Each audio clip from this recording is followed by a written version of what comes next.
Hello everyone, welcome back to my channel. This is doctor Vidisha. आज इस video में हम बात करेंगे नेज़ल वैक्सीन के बारे में, जो आजकल बहुत ही चर्चाओं में है। न्यूज़ में भी आपने सुना होगा कि जो नॉर्मल वैक्सीन जो हम इंजेक्शन के थ्रू लेते हैं, उसके अलावा भी दुनिया भर में रिसर्च चल रहा है कि हम और किस तरह से वैक्सीन को दे सकते हैं। तो आजकल जो ट्रायल में है, जो all over the world scientist trial कर रहे हैं वैक्सीन के, वो है नेज़ल वैक्सीन। मतलब वैक्सीन आपके नाक में दिया जाएगा एज़ कम्पेयर जो हम इंजेक्शन के थ्रू मसल्स में डालते हैं।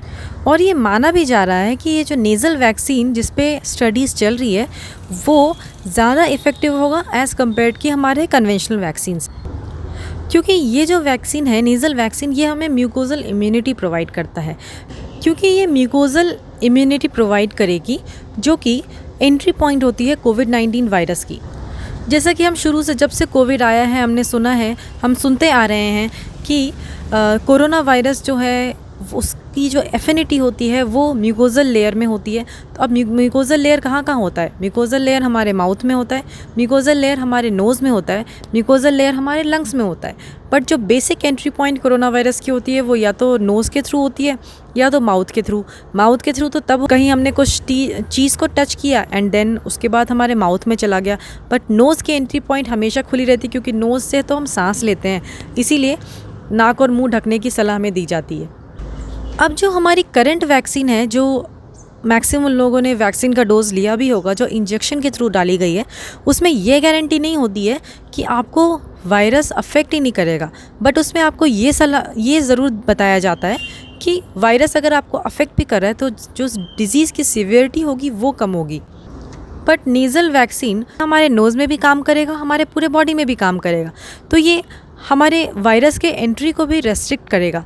तो नेज़ल वैक्सीन को हम एज अ लैंडमार्क देख सकते हैं as compare to our conventional vaccine.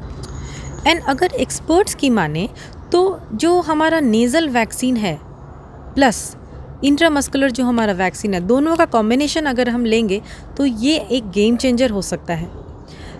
अगर हमने पहला डोज़ इंट्रामस्कुलर लिया एंड दूसरा डोज़ नेज़ल वैक्सीन का लिया, तो ये एक कॉम्बिनेशन हो सकता है। या फिर हमने 2 डोज़ इंजेक्शन का ले लिया और बूस्टर डोज़ हम नेज़ल वैक्सीन का यूज़ कर लें।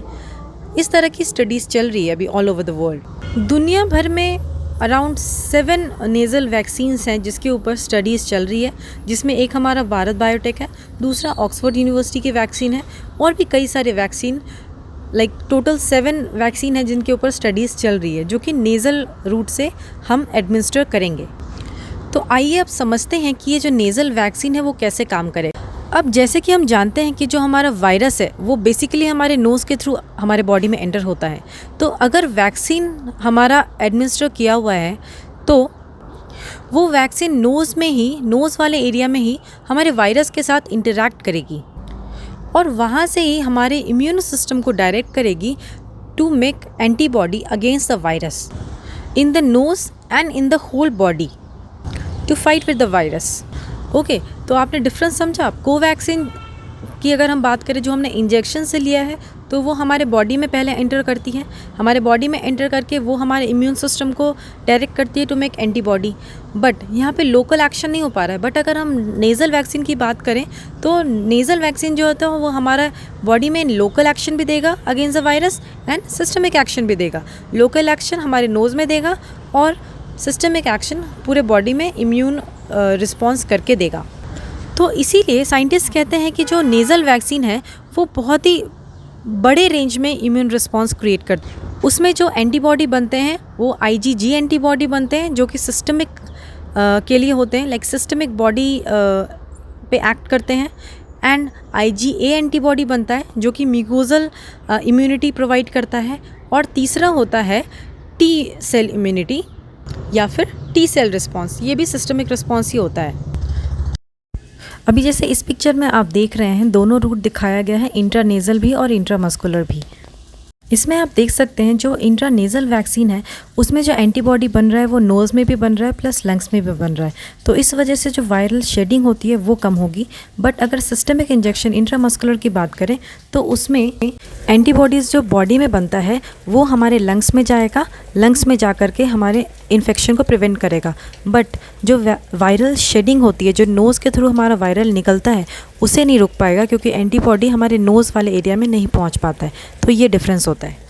तो जैसा मैंने बताया, इसका यही फ़ायदा है कि ये सिस्टमिक एक्शन भी करेगा, आप सिस्टमिक इम्यूनिटी भी प्रोवाइड करेगा, प्लस लोकल इम्यूनिटी प्रोवाइड करके ये आपके वायरस के एंट्री को भी रोकता है इन योर बॉडी। अब जब हमने समझ लिया कि नेज़ल वैक्सीन कैसे काम करेगा, तो अब इसे हम देंगे कैसे?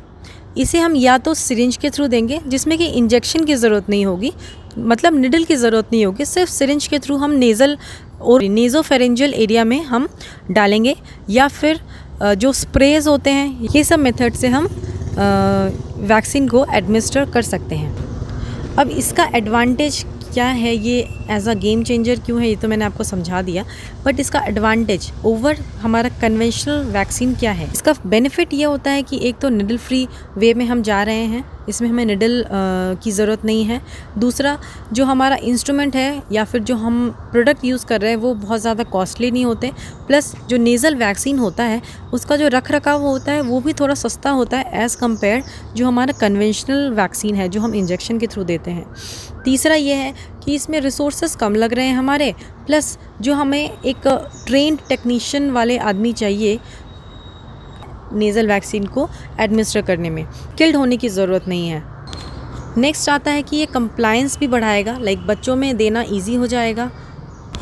अब हमने हर चीज़ इसकी जो पॉजिटिव साइड है देख ली, बट हर पॉजिटिव साइड का एक नेगेटिव साइड भी होता है। तो इसका नेगेटिव साइड क्या हो सकता है अगर हम इसके बारे में सोचें? तो पहला तो ये है कि एक तो मैंने बताया कि सिर्फ 7 कंपनीज़ हैं ऑल ओवर द वर्ल्ड जो इसके ऊपर रिसर्च कर रही हैं। तो जो स्टडीज़ हैं इस वैक्सीन के ऊपर वो थोड़े कम हैं, तो वो हमारे लिए एक कंसर्न हो सकता है एज़ कम्पेयर जो हमारा कन्वेंशनल वैक्सीन है। उसके ऊपर बहुत सारी कंपनियां काम कर रही है, उसके ऊपर बहुत सारी स्टडीज़ हैं, बहुत सारे एविडेंस बेस हमारे पास आंसर्स हैं, बट यहाँ पे उसकी थोड़ी कमी है। दूसरा, जो नेज़ल वैक्सीन होता है वो उसका जो इफ़ेक्ट होता है, लाइक उसका इफ़ेक्ट बहुत ज़्यादा देर तक हमारे बॉडी में नहीं रहता। मतलब इसके थ्रू जो इम्यूनिटी हमारे इम्यून रिस्पॉन्स हमारे बॉडी में जनरेट हुई है उसमें वीनिंग उसकी जल्दी शुरू हो जाती है। मतलब ये हमें लॉन्ग टर्म इम्यूनिटी प्रोवाइड करने में असफल है। तो ये कुछ पॉइंट्स है नेज़ल वैक्सीन के बारे में, और भारत बायोटेक के नेज़ल वैक्सीन के बारे में स्पेशली मैंने आपको बताया। तो आपको ये वीडियो कैसा लगा आप मुझे ज़रूर बताइए, कमेंट करके ज़रूर बताइएगा कैसा लगा आपको। और कुछ इन्फॉर्मेशन अगर जानना है तो मुझे प्लीज़ क्वेश्चन कीजिए, I will try to answer it out. Thank you so much.